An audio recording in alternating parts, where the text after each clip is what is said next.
I find it interesting that so many players use Diodario non-coated. I cannot, for the life of me, get on board with the non-coated. I've been an elixir guy my whole life, and they're like the coated elixirs, and now I kind of want to switch because it's like $10 a pack instead of like the elixirs I'm over here almost like 25 or something a pack. So I feel Well, I'll tell you this, in my performance career when I was, really making a go at that before, YouTube became like my full-time kind of passion.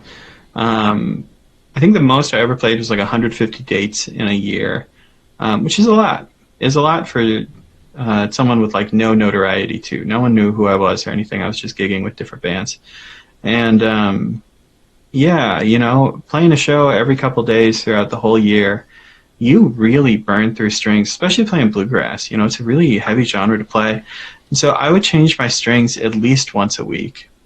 And a lot of times right before a show, and I would just stretch the hell out of the strings before I went on stage so they would stay in tune. And if you're going through that kind of volume of strings, eventually it makes sense to just buy the cheapest string, which is the EJ17, which is why everyone buys these uncoated cheap strings.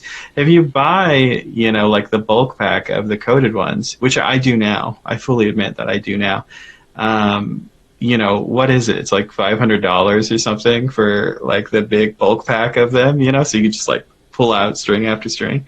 And that just wasn't cost effective. That wasn't something I was able to do back then. And I think that is just like the habit that carries over with these bluegrass musicians. They're like, these strings sound good. They're super cheap, and I'm going to be changing my strings a lot. So just like keep them coming.